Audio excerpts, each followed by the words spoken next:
Formed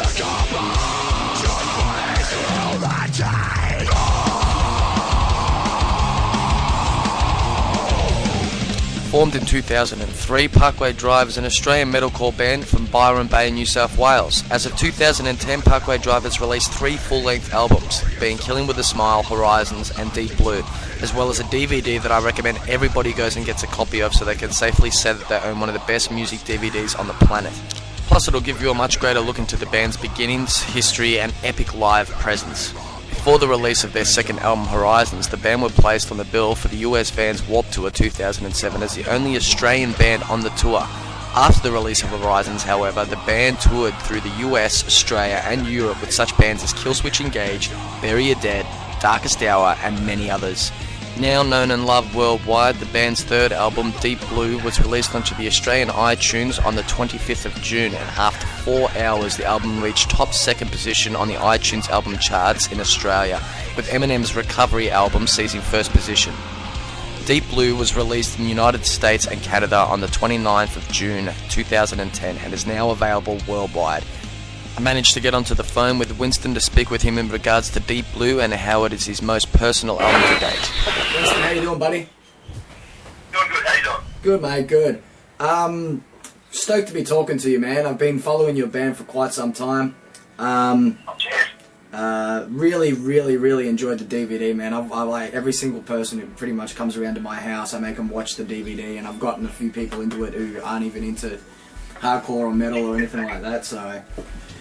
yeah, just wanted to say it's a pleasure to be talking to you. Cool, thanks a lot. No worries, man. Well, first off, can you just let us know how things been, what you've been up to in recent times? Yeah. At the moment, we're actually in Edmonton on the last part of Walk Tour. So we've been on tour on Walk for I think 5 weeks now. So basically, since the bit before Deep Blue came out, we've just been touring over here. So that pretty much sums up the last month and a half of our existence. Well, what I wanted to speak to you about was just in regards to Deep Blue. Great album. I really dug it, by the way, man. Just wanted you to elaborate on the concept of the album a little. Now, I got the little bit of a press release, pretty much specifying what it was. But I was wondering if you could go into a bit more detail with the concept of a. Yeah, sure. Awesome, man. Yeah. Basically, we wanted to write an album that was basically all-encompassing when it came to the concept of the lyrics, tying in with the music, the sound, and the theme, and everything in total. And lyrically, it's strange. I like the idea of writing a concept album that loaded a narrative the whole way through. And I guess I wrote this story that basically. It's kind of simple, but it's basically the story of, I guess, disillusionment and isolation that I find pretty common in the world today, and it just basically follows the main character's journey from this world to, I guess, another plane of consciousness which he tries to find within himself, which is, the only way he seems to be able to find that is at the bottom of the ocean and basically the resulting consequences. It's kind of weird, but at the same time, it definitely is a story that resonates with me personally. So, yeah, it's strange. I think everybody has an inkling that when they look at something, they know that something's not right. But I think it's gotten to the point where people choose to ignore it. And yeah, definitely. And to be honest, I don't think it's even a choice to ignore. I think it's a fact of conditioning. Yeah. The human condition these days to accept what this like. It's very strange if you have to take the time to step back and look at the way humans, especially in Western culture, are shown the way to exist. They're told that the best thing in life is comfort and doing the least amount possible. yeah. And it's really strange because when you look at the rest of the way the world operates, the way that animals operate, other than humans, comfort doesn't come into it. It's survival. And it seems like our emphasis on comfort seems to stem towards the comfort of few as a result of the toil of many, and it seems to be very twisted around, and it's a very dark time for No, especially considering that's what we're programmed to do. Like go to school to learn these specific ways of thinking and go and get a job and produce this basically nothingness for your life, which will in turn give you some kind of comfort.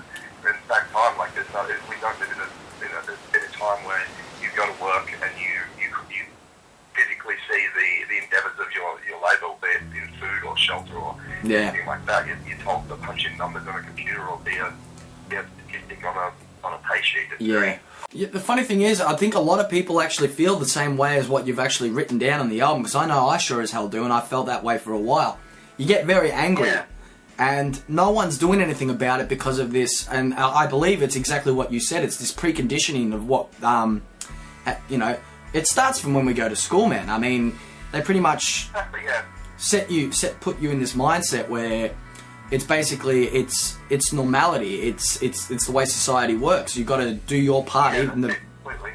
And it's got. It seems like schooling is less of an educational process as it is like a conditioning process for what your role you're going to fill in this preordained, I guess, system of society. So, that was the way I felt the whole way going to school. At the same time, I might just be a raving lunatic or whatever, but if you look at the way the world functions on a whole and look at what we've accomplished as humans, it seems like the comfort that we've gained within Western culture comes at a very high price when it comes to both the world around us as a planet and the world around us when it comes to the environment and I guess the other beings that including ourselves that live on the planet. So you've got to start questioning that. If this world existed for that many billion years by itself, probably like within a fully working cohesive ecosystem that has no detrimental effect on itself, and then humans finally come along and it takes us a couple of thousand years to absolutely annihilate the whole thing. With